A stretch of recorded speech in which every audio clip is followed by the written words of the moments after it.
রাফসান আর সারা যখন ওদের ফ্ল্যাটের সামনে পৌঁছালো, ঘড়ির কাঁটায় তখন রাত 10টা বেজে গেছে। নদীর পাড়ের সেই আবেগের ঝড় সামলে পার্কে ফেলে আসা সারার ব্যাগটা উদ্ধার করে ওরা সোজা নিজেদের আস্তানায় ফিরে এসেছে।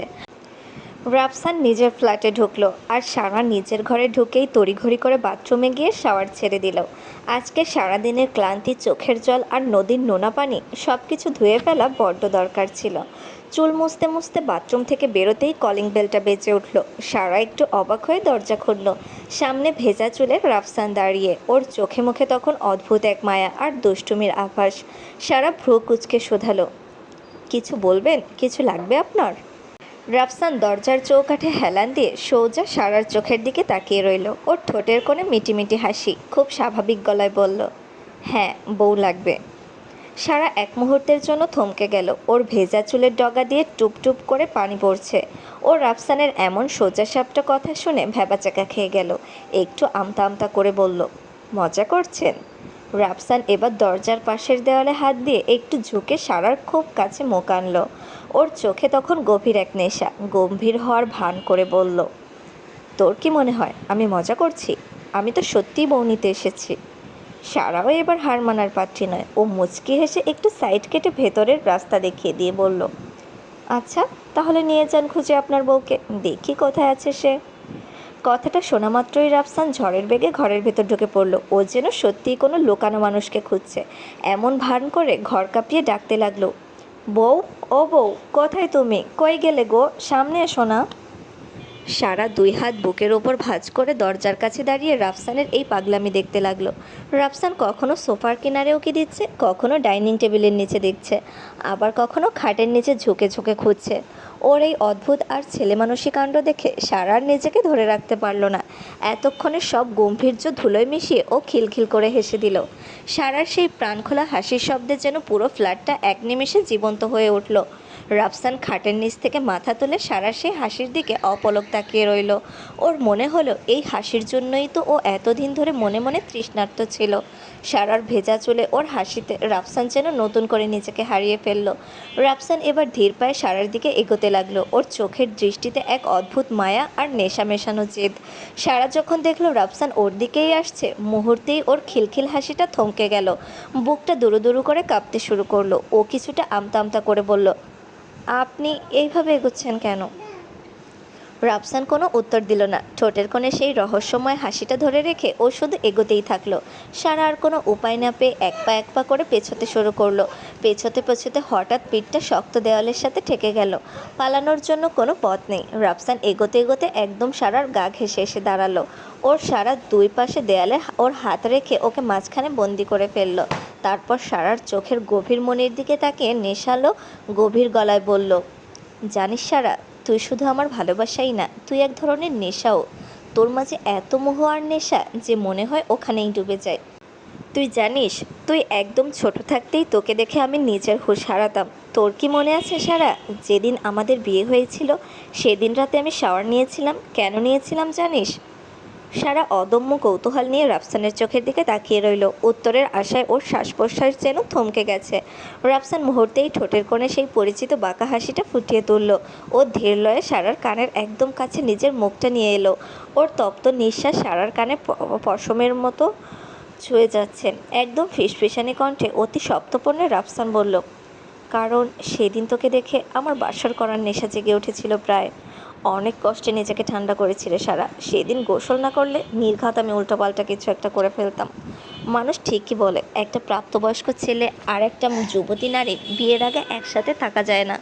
আর কেন থাকা যায় না, আমি ওই দিনই তার স্পষ্ট প্রমাণ পেয়েছিলাম। কথাটা শোনা মাত্রই সারার সারা শরীরে যেন বিদ্যুতের ঝিলিক বয়ে গেল। লজ্জায় ওর গাল দুটো টকটকে লাল হয়ে উঠল। মনে হলো কান দিয়ে সত্যি সত্যি গরম ধোঁয়া বেরোচ্ছে। ও নিজের সর্বোচ্চ শক্তি দিয়ে রাফসানকে ধাক্কা দিয়ে দূরে সরিয়ে দিল। দুই হাতে নিজের মুখ ঢেকে চিৎকার করে বলল, ছি ছি, কি নির্লজ্জ আপনি! আপনি দিন দিন অতিরিক্ত নির্লজ্জ হয়ে যাচ্ছেন। রাফসান একটু না দমে বরং হো হো করে হেসে উঠল। ওর চোখে মুখে তখন একরাশ দুষ্টুমি আর তৃপ্তি। ওর সারা লজ্জায় রাঙা মুখটার দিকে তাকিয়ে তাচ্ছিল্যে সুরে বলল, এখনও তোর লজ্জা ভাঙেনি? সিরিয়াসলি সারা, অলরেডি বাসর করে ফেলেছি আমরা, তাও তোর এত লজ্জা? সারার ইচ্ছে করলো মাটির নিচে ঢুকে যেতে। ও রাফসানের দিকে একটা বালিশ নিয়ে তার দিকে ছুঁড়ে মারল, কিন্তু রাফসান সেটা অনায়াসে লুফে নিয়ে বুক কাঁপিয়ে হাসতে লাগলো। ফ্ল্যাটের সেই নিস্তব্ধতায় রাফসানের হাসি আর সারার মিষ্টি লজ্জা মিলেমিশে এক অপূর্ব মুহূর্তের জন্ম দিল। বেশ কিছুক্ষণ একই রকম খুনসুটি আর দুষ্টুমি চলল। সারা মুখে তখন লজ্জার আভা মাখানো। নিজেকে একটু সামলে নিয়ে ও রাফসানের দিকে তাকিয়ে ধমকের সুরে কিন্তু নরম গলায় বলল, খেয়েছেন কিছু? রাফসান একদম সারার চোখের দিকে তাকিয়ে দুষ্টুমি করে বলল, না, তোকে খাবো। সারা এবার সত্যি রেগে জ্বর ভান করে কপালে ভাঁজ ফেলে বলল, অসভ্য লোক একটা, যান আপনার ফ্ল্যাটে যান তো এখন। রাফসান একদম সুবোধ বালকের মতো মাথা নেড়ে বলল, ওকে, যাচ্ছি, বাই সুইট হার্ট। বলেই রাফসান দরজার দিকে হাঁটা দিল। সারা যেন এতক্ষণে হাঁপ ছেড়ে বাঁচল। ও দুই হাতে মুখ ঢেকে মাথা নিচু করে চোখ বন্ধ করলো। দীর্ঘদিনের গম্ভীর্য আর আজকের এত সব আবেগ অনুভূতির চাপে ওর মাথাটা যেন ধরে গেছে। মনে মনে ভাবলো, রাফসান লোকটা অতিরিক্ত বাচাল হয়ে গেছে। আগে কথা বলতো মেপে মেপে, আর এখন যেন সরকারি দপ্তরের মতো কথার খই ফোটাচ্ছে। হঠাৎ সারার মনে হলো পায়ের তলা থেকে মাটি সরে গেছে, সে শূন্যে ভাসছে। ভাবতেই ও তড়িঘড়ি করে চোখ খুলে দেখে সে রাফসানের চওড়া কাঁধে উল্টো হয়ে ঝুলে আছে। রাফসান ওকে এক ঝটকায় কাঁধে তুলে নিয়েছে। সারা সাথে সাথে চিল্লিয়ে পা দাপাতে দাপাতে বলল, কি হয়েছে? এইভাবে কাঁধে নিয়ে কোথায় যাচ্ছেন? আমাকে নামান বলছি, নামান। রাফসান ওর কথায় কান্না দিয়ে নিজের ফ্ল্যাটের দিকে হাঁটতে হাঁটতে গম্ভীর গলায় বলল, বললাম না বউ নিতে এসেছি, তাই বউ নিয়ে যাচ্ছি। সারা অবাক হয়ে রাফসানের পিঠে কিল মারতে মারতে বলল, অসভ্য পাগল, আমি নিজের ফ্ল্যাটে থাকবো, আমাকে নামান বলছি। কিন্তু রাফসান একদম নাছোড়বান্দা। ও সারার কোনো কথাই শুনছে না, বরং ওর ওই ছটফটানি বেশ উপভোগ করছে। রাফসান সারাকে নিজের ফ্ল্যাটে এনে বিছানায় এক প্রকার ছুঁড়ে মারল। সারা বিছানার নরম গদিতে আছড়ে পড়ে সামলে নিয়ে উঠে বসলো।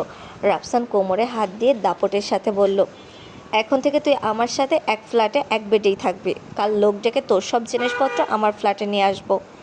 সারা অভিমানে মুখ গোমরা করে ফেলল, ঠোঁট উল্টে ধরা গলায় বলল, থাকবো না আপনার সাথে। আপনি আগে আমায় অনেক বকেছেন, মেরেছেন, আমি আপনার সাথে একদম থাকবো না। রাফসান মুচকি হাসলো। সে বিছানায় এক পা তুলে ধীরলয়ে বুক ঝুঁকে এলো সারার একদম কাছে। সারার নাকের ডগার সাথে নিজের নাক মিলিয়ে সেই নেশানো গভীর গলায় বলল, ডোন্ট ওয়ারি সুইট হার্ট, যত কষ্ট তোকে দিয়েছি তার থেকেও 1000 গুণ বেশি ভালোবাসবো। সারাদিন তোর পিছে পিছে ঘুরবো, তোকে জ্বালাবো আর রাতে আদর করে ভরিয়ে দিব। রাফসানের মুখে এমন খোলামেলা আদরের কথা শুনে সারার গাল দুটো মুহূর্তে আগুনের মতো তপ্ত হয়ে উঠল। লজ্জায় সে যেন নিজের হুঁশ হারিয়ে ফেলল। আত্মরক্ষার তাগিদে আর প্রচণ্ড সংকোচে সে রাফসানকে দিল এক জোর ধাক্কা। রাফসান মোটেও প্রস্তুত ছিল না। সে তাল সামলাতে না পেরে ছিটকে সোজা ফ্লোরে পড়ে গেল। পরক্ষণেই ওর আর্তনাদ সরে গেল, আহ ও, মরে গেলাম রে। সারা বুঝতে পারলো সে উত্তেজনায় একটু বেশি জোরে ধাক্কা দিয়ে ফেলেছে। সে ভ্যাবাচেকা খেয়ে বিছানায় বসে বাচ্চাদের মতো বড় বড় চোখ করে রাফসানের দিকে তাকিয়ে হাতের নখ কামড়াতে লাগলো। রাফসান কপালে ভাঁজ ফেলে এক হাত দিয়ে কোমর চেপে ধরে ফ্লোরে বসেই সারার দিকে তাকিয়ে আর্তনাদ করে বলল, এইভাবে কেউ ধাক্কা মারে? কোমরে কতটুকু ব্যথা পেলাম দেখ তো। কোমরটা যদি একবার ভেঙে যেত তবে কি করতি?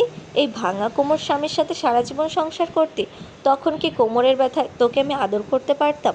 নিজের হাতে নিজের ভবিষ্যৎ এভাবে নষ্ট করার চেষ্টা করার আগে তোর হাতটাকে একবারও কাঁপলো না রে?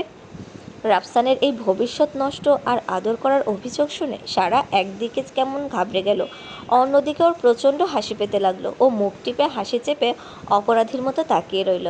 সারার ঠোঁটের কোণে মিটিমিটি হাসি দেখে রাফসানের মেজাজটা এক মুহূর্তের জন্য চড়ে গেল, কিন্তু পরক্ষণেই সেই রাগ রূপ নিল এক তীব্র নেশায়। ওর চোখের দৃষ্টি গাঢ় হয়ে এলো। ফ্লোর থেকে উঠে দাঁড়িয়ে দাঁতে দাঁত চেপে ও বলল, দাঁড়া, দেখাচ্ছি মজা তোকে। কোমরের অসহ্য ব্যথাটা যেন এক নিমেষে উবে গেল। রাফসান এক ঝটকায় বিছানায় উঠে এলো। সারা কিছু বুঝে ওঠার আগেই রাফসান ওর মাথাটা শক্ত করে নিজের হাতের মুঠোয় নিল এবং এক ঝটকায় সারার ঠোঁটে নিজের ঠোঁট মিশিয়ে দিল। কোনো সোহাগী চুমু নয়, বরং রাফসান এক হিংস্র নেশায় সারার ঠোঁটে কামড় বসিয়ে দিল। সারা প্রথমে থতমত খেলেও পরক্ষণেই কামড়ের তীব্র ব্যথা অনুভব করে ওর ভেতরেও জেদ চেপে বসলো। ও রাফসানের ঘাড় শক্ত করে জড়িয়ে ধরলো এবং পাল্টা জবাব দিতে ও রাফসানের ঠোঁটে জোরে কামড় বসালো। শুরু হলো এক মারাত্মক যুদ্ধ, যাতে ঘৃণা নেই, আছে শুধু এক পৈশাচিক অধিকার আর ভালোবাসা। রাফসান যখন বুঝতে পারলো যে সেও কামড় খাচ্ছে এবং সারা মোটেও হার মানার পাত্রী নয়, তখন সে রণকৌশল বদলে ফেললো। সারাকে দুর্বল করার জন্য ও নিজের হাতগুলো সারার শরীরে বিচরণ করাতে শুরু করলো। ওর এলোমেলো আর বেসামাল স্পর্শগুলো সারার শরীরের প্রতিটা রন্ধে রন্ধে এক অদ্ভুত আবেশ অনুভূতি ছড়িয়ে দিতে লাগলো। ঠিক যা চেয়েছিল রাফসান তাই হলো। সারা ধীরে ধীরে নিস্তেজ হয়ে এলো। ওর প্রতিরোধের শক্তি কমে গেল। রাফসানের উন্মুক্ত স্পর্শে ও এতটাই দুর্বল হয়ে পড়ল যে ওর কামড় দেওয়া বন্ধ হয়ে গেল। সারা শুধু চোখ বন্ধ করে রাফসানের এই বন্য ভালোবাসার তোড়ে নিজেকে সঁপে দিল। ঘরের নিস্তব্ধতায় শুধু দুজনের ভারী নিঃশ্বাসের শব্দ আর এক আদিম ভালোবাসার হাহাকার প্রতিধ্বনি হতে লাগলো।